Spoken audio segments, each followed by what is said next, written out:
আমাদের এখন লাঞ্চ করা হয়নি, 4:08 এসি ঝাকু টেম্পেলে। কালকে ফোন নাম্বার নিয়ে আসলাম কালীবাড়ি, ওখান থেকে বললো 4:30টার সময় গেলে লাঞ্চ পাবো। এখান থেকে লিফটে করে মানলেটে গিয়ে ওখান থেকে কালীবাড়িতে লাঞ্চ করবো, কারণ ওখানে খাবারটা বেশ ভালো। ঝাকু টেম্পেল, হনুমান মন্দির, চলো যাওয়া যাক। অনেকটা সিঁড়ি করে করে যেতে হবে, প্রচুর হনুমান এখানে চোখে পড়বে এরকম। ড্রাইভার বলেছে ফোন সাবধান, প্রচুর হনুমান বানর তো কেড়ে নিয়ে নিতে পারে। এখানেও বরফ আর বরফ, এই যে চারিদিকে শুধু বরফ আর বরফ। অনেকটা যেতে হবে, আমি ভিডিওতেও দেখেছি। প্রচুর হনুমান, সিঁড়িও অনেক, হেঁটে যাচ্ছি। কিছু খাইনি তো দুপুরে, হাঁপিয়ে গেছি। এই যে সেই বিশাল বড় হনুমানজির মূর্তি, এটাই কাল ম্যান রোড থেকে দেখা যাচ্ছিল, অনেকটা উঁচুতে। সামনের ভিউটা দেখো কি দুর্দান্ত লাগছে। হনুমানজির এই মূর্তি 108 ফুট, ওই 33 মিটারের কাছাকাছি উঁচু। এখানেও প্রচুর স্নোফল হয়েছে, এদিকটা জমেও আছে।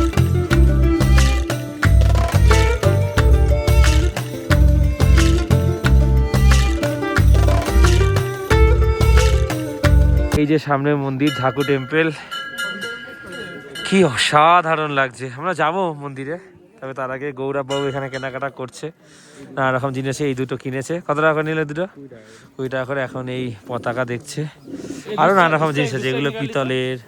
হনুমানজির এই যে মূর্তি রয়েছে, নানা রকমের মূর্তি রয়েছে। কুকুর তো আমাদের ওখানে লোকে বাড়িতে বসে এসে বসলো। এখানে আরো নানা রকম গদা রয়েছে, 50 অনেক ধরনের গদা রয়েছে। হনুমানজির রিং, এটা 150, এগুলো 50। এইটা বিশাল ভারী, এটা বিশাল ভারী। এই দেখো, উফ, এটাও হেভি লাগছে, একদম ইউনিক। যে গৌরব এটা দেখলো, কিসের এটা বললো? 70 টাকা।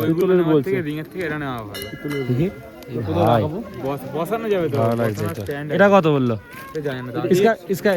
প্রাইস কে? 200 रुपए। जैसा फ्रंट है इसका वैसा बैक है। আমি একটা হনুমানজির গদা নিলাম, এটা পিতলের, 100 টাকা নিল।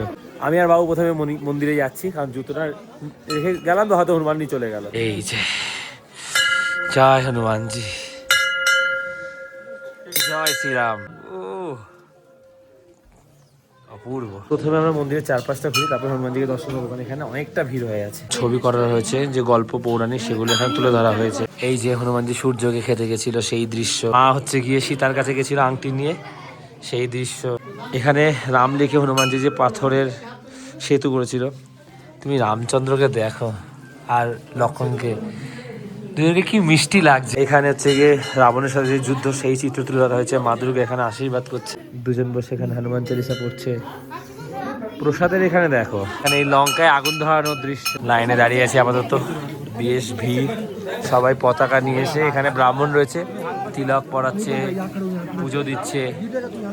সামনের মন্দির ঠিক এরকম রয়েছে, ব্রাহ্মণ এখানে পুজো দিচ্ছে। অনেক কষ্টে এগোলাম। আর ওই যে হনুমানজিকে দর্শন করো, গর্ভগৃহ। এখানে হচ্ছে গিয়ে এই যে হনুমানজি পুজো হচ্ছে, এখানে গর্ভগৃহ, প্রধান গর্ভগৃহ।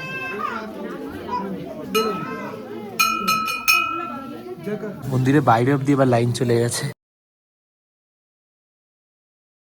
মন্দির থেকে বেরিয়ে আমরা এখন এই ক্যাফে আন্ডার ট্রিটা কি দেখতে এলাম। একটা ঝাউ গাছ হয় মেবি, কি এটা? গাছটা সুন্দর না? হ্যাঁ, দারুণ গাছগুলো লাগছে। ক্যাফে, চারপাশে এরকম দেবদারু গাছে ঘেরা। ঠাকুর টেম্পেলে কত বরফ পড়েছে শুধু দেখো। এই হচ্ছে রোপওয়ে প্রাইস, 2 ওয়ে 550, চিলড্রেনদের এটা, আর 1 ওয়ে 300। এখানে দাঁড়িয়ে আছে রোপওয়ে প্রাইস জানার জন্য, অধীর আগ্রহে দাঁড়িয়ে আছে। রোপওয়ে চড়বো না, তার কারণ হচ্ছে গিয়ে আমার ভয় লাগছে, ওই খাড়াইটা আমি ওখানে নামতে পারবো না। থাক, গাড়ি করে চলে যাই আমরা। মন্দিরের পাশে এখানে একটা ছোট পার্ক মতো রয়েছে, পুরো বরফে ঢাকা। বাচ্চা আসলে এনজয় করতে পারবে। এই জায়গাটা দাঁড়িয়ে দাঁড়িয়ে দেখছি কি বরফ এখানে, জাস্ট দেখো সুমন, দেখা ভাই, ঘুরিয়ে দেখা চারিদিকটা, শুধু দেখো শুধু বরফ আর বরফ।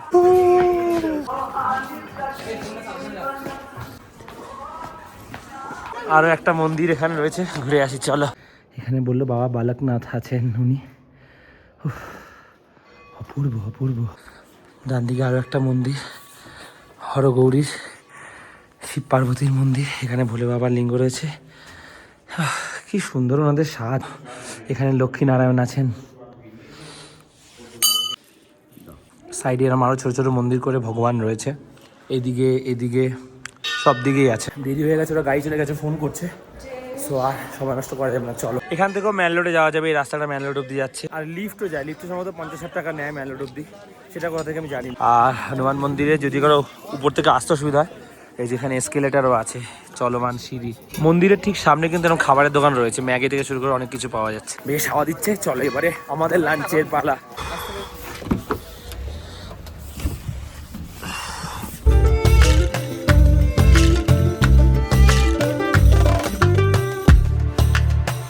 কালীবাড়িতে খেতে আমার আমাদের 4000 টাকাটা বাজার নষ্ট হয়ে গেছে না, আমাদের গাড়ি হচ্ছে কি জু অব্দি যেত, ওখানে একটা মিসআন্ডারস্ট্যান্ডিং ভুল হয়ে যাবেই, আমাদের ক্ষতিটা হয়ে গেছে এত টাকাটা, কি আর করা যায়, যেটা হয়েছে মেয়েটা কিন্তু ভুলতে পারছি না, ওটা 4000 টাকা যে আমার 4800 টাকার যে ক্ষতিটা হয়েছে। কালকের মতন আবার আকাশ রং বদলাতে শুরু করেছে, আমার সাথে বেশটাকে পাহাড় এরকম ধাপে ধাপে বাড়িগুলো।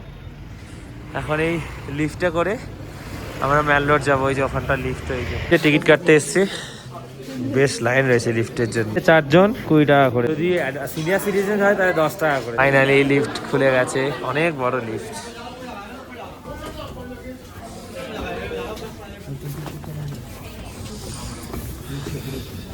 একটা লিফট থেকে বেরিয়ে আবার যেতে হচ্ছে আরো একটা লিফটে ওঠার জন্য। কি সুন্দর সুন্দর ফুড প্ল্যাটার, সব এগুলো দেখতে ভালো লাগছে। इसका प्राइस कितना है भैया प्लेट का? 100। আকাশটা যা হয়েছে না আজকে, কালকে একরকম সুন্দর ছিল, আজকে আর একরকম সুন্দর। কি রং বলবো এটা, পিঙ্ক লাল কমলা সব যেন মেলানো মেশানো, উফ অপূর্ব। মিউজিয়ামটা আজকে অন্যরকম লাগছে লাইট দেওয়ার পর। চলে এসেছি কালীবাড়ির সামনে, একটু আগুনে হাত দিয়ে নি, হাতটা জমে গেছে, ফটো তোলার জন্য বার করেছিলাম। মায়ের মন্দিরে নাম কীর্তন চলছে, আলাদাই একটা পরিবেশ।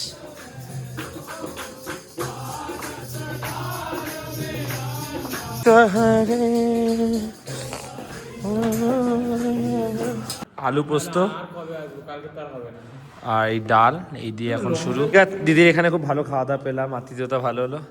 তোমার এখানে সিমলা কালীবাড়ি, এটা হচ্ছে মন্দির, আর সিমলা কালীবাড়িতে যেটা ডাইনিং, টি ক্যান্টিনও আছে, দুপুরের লাঞ্চ ডিনার সব এখানে পাওয়া যায়, পুরোপুরি বাঙালি খাবার, আর খুব ভালো খাবার আমরা খেয়েছি। আর এই যে মেনু রয়েছে, প্রাইস রয়েছে রিজনেবল প্রাইসে, সত্যি খুব ভালো, ব্যবহার ভালো, আতিথেয়তা খুব ভালো। আমরা এখানে বসে খেয়ে নিচ্ছি, কিন্তু হচ্ছে ভিডিও বানাতে ভুলে গেছি। আজকে ছিল মাছ, পোস্ত আলু দিয়ে একটা মাখা, আর হচ্ছে ডাল চাটনি, বেশ ভালো খাওয়া হলো। কালীবাড়ির ছাদ থেকে রাতের সিমলা শহর, আর ওই যে আমাদের হোটেল রাজদূত, পিছনে স্ক্যান্ডেল পয়েন্ট। আর আমরা আজকেও যাচ্ছি ওই রিজের ওই দিকটায়, চার্চের সামনেটা।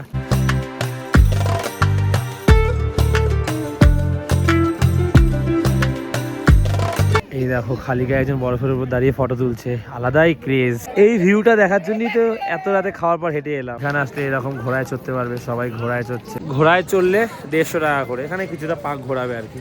এই যে একটু ভিতর দিয়ে ঘুরে আসি, চলো। অনেকক্ষণ ঘুরলাম, এবার বাড়ি যাবো। গান্ধীজির এই মূর্তির সামনে এসেছি, এই জায়গাটা বেশ সুন্দর সাজানো গোছানো। এই জায়গাটাকে বাই বাই করার পালা। এই পেস্ট্রির দোকানে এসে একটু মিষ্টি খেতে ইচ্ছা করছিল। সুমন একটা রেড ভেলভেট নিয়েছে, আর আমি একটা বেলজিয়াম সিল্ক নিয়েছি, দাম একটু বেশি, এটা 120, এটা দেখো 120 চিজ কেক। তারপরে এইটা দেখো কত, 700 টাকা, আমাদের ওখানে 400-500 আই গেস। এটা যেমন তো ঠিক আছে 580, কিন্তু সব কটা পেস্ট্রির দাম বেশি।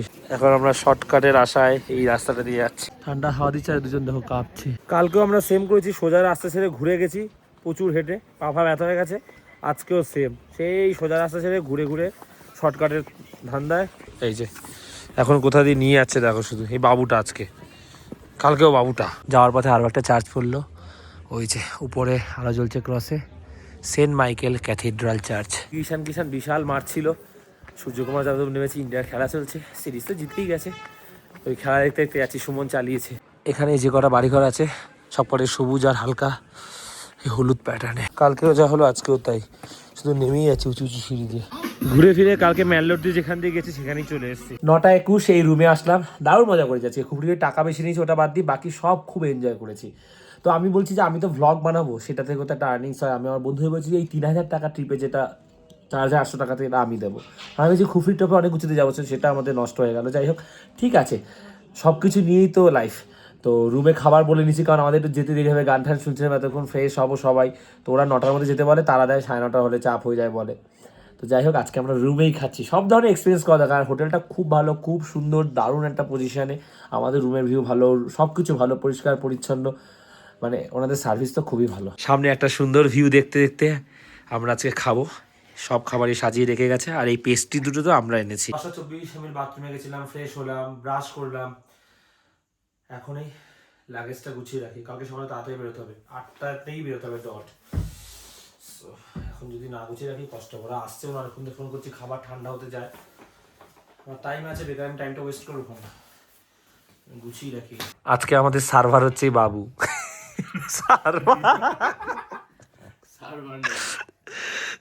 চলো, হেবি শুধু ওকে সাজিয়ে দিয়েছে, খেতে ভালো লাগছে ওর জন্য।